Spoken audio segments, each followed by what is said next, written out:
channel. So, ang pag-uusapan natin ngayon ay yung paano ba nakakabenta o nabibilans ang tindahan ko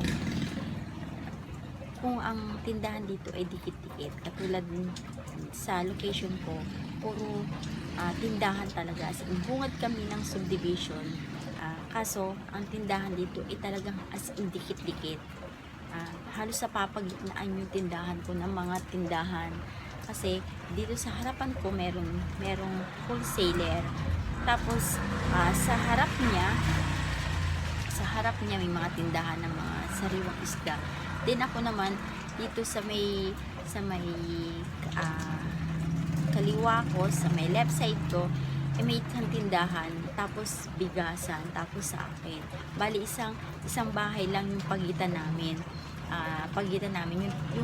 Yung tindahan ng bigas. Then dito naman sa kanan ko may mga sunod-sunod din tindahan, halos harap-harap din ang tindahan dito. So paano ba ako nabibilan? O paano ba ako kumikita? So marami akong advantage na mai-share sa inyo kung bakit ako nabibilan at bakit kumikita kahit paano yung maliit kong tindahan. So unang-una, marami akong kamag-anak dito. Lehitimong tiga rito ako. So dito ako lumaki. Marami akong kamag-anak dito. Dito yung side ng mama ko, dito yung side ng asawa ko, mga mama ko, mga kapatid ko nandito. So unang-una, sila yung unang-una talagang sumusuporta sa amin dito sa tindahan. Kaya hindi ako nababasyo. Araw-araw may mga pangangailangan sila. So araw-araw bibili sila.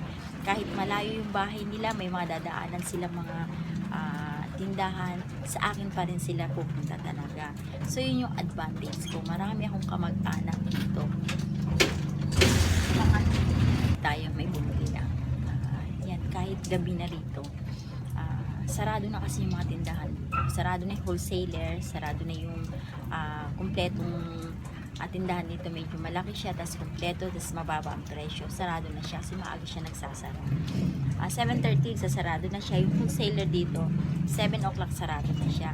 So bagsak talaga ng mga mamimili pagka yung mga umuwi pa o yung mga gabi na inangangailangan pa ng mga pangulam mo or mga kailangan pa nilang bilhin, sa akin pumupunta. So pangalawang advantage ko, yung una kong advantage marami akong kamag-anak dito. So yung pangalawang advantage ko nagtitinda ako ng almusal sa umaga. So gigising kami ng asawa ko ng alas 5 pa lang ng umaga. So yung mga bibili ng mga pang-almusal nila, kape, gatas, itlog, kung ano-ano pa, tuyo, yan, halos nakukuha namin. Kasi nga sarado pa yung ibang tindahan dito. Yung mga katabi kong tindahan, isarado pa. So, yun yung pangalawang advantage ko. Yung pangatlong gabi na ako nagsasara. 10 o'clock, 10:30 to 11 o'clock, doon ako nagsasara. So, nakukuha ko yung iba pang mga bumibili. May mga bumibili pa na, lalo na yung mga gabi na umuwi. Napapadan dito kasi malapit lang ako dito sa kalsada. So, yun yung mga bumibili sa akin. Marami pa, lalo na sigarilyo. Yan, maraming bumibili ng sigarilyo. Yun ang pinaka mabilis kong benta rin, yung sigarilyo. So, yun nga. Gabi na kami nagsasara. 10:30 to 11:30 ang sarado namin. So yun, may benta pa akong nakukuha sa ganong oras. So kaya hindi ako nababasyo. Kaya hindi naman nababasyo, kundi talagang bumibenta rin naman ako. Kumbaga hindi naman ako bumababa sa 2,000 kada araw ang benta ko. So doon pa lang okay na ako. Sa maliisa katulad ko na nag-uumpisa at saka maliit na tindahan, okay na sa akin yung 2,000 o lumagpas pa doon, mas okay na, di ba? So yun nga, sa totoo lang kung iisipin mo o titignan mo yung pwesto ng tindahan ko, talagang hindi siya mabibilan. Hindi talaga siya mabibilan kasi harang lahat ng tao, mahaharang lahat ng mga tindahan na katabi ko, o madadaanan muna lahat ng tindahan bago mapunta sa akin. Yung na dadaanan nila, talagang as in pumupunta pa talaga sila sa akin para bumili. Yung mga nagsasabi nga rito na mababa nga presyo ko, lalo na sa sigarilyo. Kasi ang sigarilyo talagang mababa. Ang Marlboro ko 7 pesos lang. Marlboro Red, Marlboro Light 7 pesos lang. Yung Fortune ko 6 pesos lang. Yung Mighty ko 5 pesos lang. Kaya mababa. Yung mga nagsasabi sa akin na pumupunta rito bumibili ng sigarilyo, sinasabi nila dito nga sila pumupunta kasi nga mas mababa ang presyo ko, 'di ba? Yun ang katwiran ko naman kasi okay lang sa akin na mababa yung presyo ko o yung tubo ko basta mabilis yung ikot niya. Yun naman ang katwiran ko. Okay lang sa amin mag-asawa na konting-konti lang yung tubo talaga. Wag lang yung napakatagal ang tagal umikot nung paninda mo, ang tagal umikot ng pera mo. So pagka konti lang yung tubo mo, talagang pupuntahan ka nila, o konti lang yung pinapatong mo, pupuntahan ka talaga nila. So mapapaikot mo yun. So mas maganda yung mabilis mo mapaikot kaysa matagal na nakapending yung pera mo o yung paninda mo, di ba? Malaki nga yung tubo mo pero ang tagal naman umikot, di ba? So doon ako sa madaling umikot kahit konti lang yung tubo, di ba? So yun ang laging nilang sinasabi sa akin.